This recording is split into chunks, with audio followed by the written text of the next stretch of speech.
ਅਸੀਂ ਇਸ ਟਾਈਮ ਮੌਜੂਦ ਹਾਂ ਉਸ ਚੌਂਕ ਦੇ ਉੱਤੇ ਜਿਸ ਦਾ ਕਿ ਚੌਂਕ ਦਾ 3 ਵਾਰੀ ਨਾਮ ਬਦਲਿਆ ਗਿਆ। ITI ਚੌਂਕ ਹੁੰਦਾ ਸੀ ਪਹਿਲਾਂ, ਫਿਰ ਬਾਬਾ ਸਾਹਿਬ ਦੀ ਮੂਰਤੀ ਉਰੇ ਲੱਗੀ ਹੋਈ ਸੀ ਬੜੀ ਦੇਰ ਤੋਂ, ਉਰੇ ਡਾਕਟਰ ਭੀਮ ਰਾਓ ਅੰਬੇਦਕਰ ਚੌਂਕ ਰੱਖਿਆ ਗਿਆ। ਉਸ ਤੋਂ ਬਾਅਦ ਤੁਸੀਂ ਦੇਖ ਪਾ ਰਹੇ ਹੋ ਸਾਹਮਣੇ ਫੁਹਾਰਾ ਬਣ ਗਿਆ ਤੇ ਹੁਣ ਫੁਹਾਰਾ ਚੌਂਕ ਬਣ ਗਿਆ। ਤੇ ਇਸ ਚੌਂਕ ਦੇ ਉੱਤੇ 2 ਵਾਰੀ ਮੂਰਤੀ ਖੰਡਿਤ ਹੋ ਚੁੱਕੀ ਹੈ। ਭਾਈਚਾਰੇ ਦੇ ਵਿੱਚ, ਦਲਿਤ ਭਾਈਚਾਰੇ ਦੇ ਵਿੱਚ ਬਹੁਤ ਜ਼ਿਆਦਾ ਰੋਸ ਸੀ। ਇਕੱਲੇ ਦਲਿਤ 'ਚ ਨਹੀਂ, ਪੂਰੇ ਰਾਜਪੁਰੇ ਹਲਕੇ ਦੇ ਵਿੱਚ ਜਿਹੜੇ ਅੰਬੇਦਕਰ ਸਾਹਿਬ ਦੀਆਂ ਰਚਨਾਵਾਂ ਇਹਨਾਂ ਨੂੰ ਮੰਨਦੇ ਨੇ, ਸੰਵਿਧਾਨ ਨੂੰ ਮੰਨਦੇ ਨੇ, ਸਭ ਦੇ ਵਿੱਚ ਰੋਸ ਸੀ।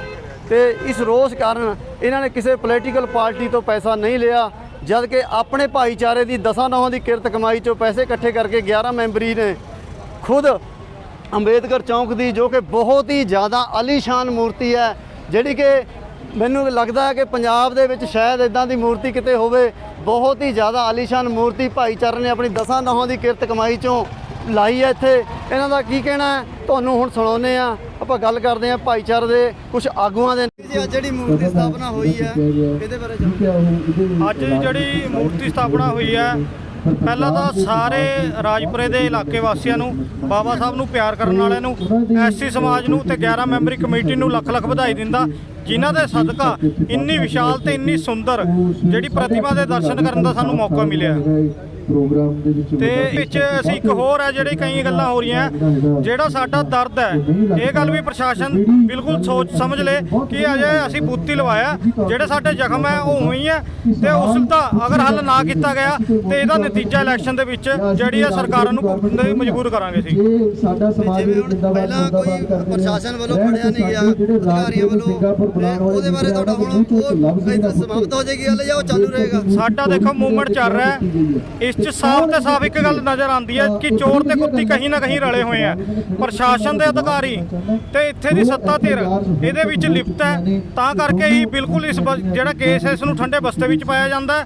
ਮਗਰ ਇਹ ਗੱਲ ਜਦ ਤੱਕ ਇਹ ਸਰਕਾਰਾਂ ਵਿੱਚ ਬੈਠੇ ਨੇ ਲੋਕ, ਇਹ ਤਦ ਤੱਕ ਕਰ ਸਕਦੇ ਨੇ ਜਿਸ ਦਿਨ ਅਸੀਂ ਇਹਨਾਂ ਨੂੰ ਇਸ ਸਰਕਾਰ ਤੋਂ ਖੇਡ ਫੈਂਕਿਆ, ਉਸ ਦਿਨ ਸਾਡੇ ਹਿੱਤਾਂ ਦੀ ਸਰਕਾਰ ਜਿਸ ਦਿਨ ਆਈ, ਉਸ ਦਿਨ ਅਸੀਂ ਇਹ ਦੋਸ਼ੀ ਵੀ ਲੱਭ ਲਾਂਗੇ ਤੇ ਉਹਨਾਂ ਤੇ ਕਾਰਵਾਈ ਵੀ ਕਰਵਾ ਦਾਂਗੇ। ਵਿਧਾਨ ਸਭਾ ਰਾਜਪੁਰੇ ਦੇ ਵਿੱਚ ਭਾਰਤ ਰਤਨ, ਗਰੀਬਾਂ ਦੇ ਮਸੀਹਾ, ਬੇਨਤੀ ਕਰੂੰਗਾ ਭਾਰਤ ਦੇਸ਼ ਦੇ ਨਿਰਮਾਤਾ ਬਾਬਾ ਸਾਹਿਬ ਭੀਮ ਰਾਓ ਡਾਕਟਰ ਅੰਬੇਡਕਰ ਸਾਹਿਬ ਜੀ ਦੇ ਸਰੋਪੇ ਨਾਲ ਸਨਮਾਨ ਕਰਨਾ ਹੈ। ਸਟੈਚੂ ਨੂੰ, ਉਹਨਾਂ ਦੀ ਮੂਰਤੀ ਨੂੰ ਰਾਜਪੁਰੇ ਦੇ ਵਿੱਚ ਕੁਝ ਸ਼ਰਾਰਤੀ ਗੁੰਡਿਆਂ ਨੇ ਖੰਡਨ ਕਰ ਦਿੱਤਾ ਸੀ, ਪਰ ਉਸ ਨੂੰ ਦੁਬਾਰਾ ਫੇਰ ਸੁਰਜੀਤ ਕਰਨ ਲਈ ਬਾਬਾ ਸਾਹਿਬ Bhim Rao doctor Ambedkar joint action committee और SC समाज ਦੇ ਜ਼ਿੰਮੇਵਾਰ ਹੋਰ ਜਥੇਬੰਦੀਆਂ ਨੇ ਰਲ ਕੇ ਬਿਨਾਂ ਸਰਕਾਰ ਤੋਂ ਭੀਖ ਮੰਗਿਆ ਆਪਣੇ ਸਮਾਜ ਦੇ ਅੱਗੇ ਜਾ ਕੇ ਬਾਬਾ ਸਾਹਿਬ ਡਾਕਟਰ ਅੰਬੇਡਕਰ ਸਾਹਿਬ ਦੇ ਇਸ ਮੂਰਤੀ ਨੂੰ ਦੁਆਰਾ ਸੁਰਜੀਤ ਕੀਤਾ ਗਿਆ। ਮੈਂ ਜੋਗਿੰਦਰ ਸਿੰਘ ਟਾਈਗਰ, ਜੋ ਕਿ 11 ਮੈਂਬਰੀ ਕਮੇਟੀ ਦਾ ਮੈਂਬਰ ਹੈ। ਤੁਹਾਨੂੰ ਪਤਾ ਹੋਣਾ ਚਾਹੀਦਾ ਵੀ ਸਾਡਾ 2 ਫੇਰੀ ਮੂਰਤੀ ਇੱਥੇ ਰਾਜਪੁਰੇ 'ਚ ਭੰਗ ਕੀਤੀ ਗਈ ਹੈ ਤੇ ਇੱਥੇ ਅਜੇ ਤਾਈਂ ਦੂਜਾ ਸਾਲ ਹੋ ਗਿਆ। ਪਹਿਲਾਂ ਵੀ ਇਹਨਾਂ ਨੇ ਪ੍ਰਸ਼ਾਸਨ ਨੇ ਕਿਹਾ ਸੀ ਬੰਦੇ ਫੜਾਂਗੇ, ਪਰ ਅਜੇ ਤਾਈਂ ਕੋਈ ਬੰਦੇ ਨਹੀਂ ਫੜੇ। ਦੁਬਾਰਾ ਫੇਰ ਇਹ ਮੂਰਤੀ ਨੂੰ ਇੱਥੇ ਤੋੜਿਆ ਗਿਆ। ਸਾਨੂੰ ਇਹ ਵਿਸ਼ਵਾਸ ਦਿੰਦਾ ਰਿਹਾ ਪ੍ਰਸ਼ਾਸਨ ਵੀ ਅਸੀਂ ਬੰਦੇ ਫੜਾਂਗੇ, ਅਜੇ ਤਾਈਂ ਉਹ ਬੰਦੇ ਨਹੀਂ ਫੜੇਗੇ, ਨਾ ਕੋਈ ਗੱਲ ਹੋਈ। ਫਿਰ ਜਾ ਕੇ ਕਿਹੜੀ ਸਾਡੀ ਹੈ, ਪੂਰੇ ਇਲਾਕੇ ਦੇ ਬੰਦਿਆਂ ਨੇ ਫੈਸਲਾ ਕੀਤਾ ਅਸੀਂ ਆਪਣੇ ਪੱਲੇ ਤੋਂ, ਇਲਾਕੇ ਦੇ ਬੰਦੇ ਤੋਂ ਪੈਸਾ ਇਕੱਠਾ ਕਰਕੇ ਆਪਣੀ ਮੂਰਤੀ ਲਵਾਵਾਂਗੇ।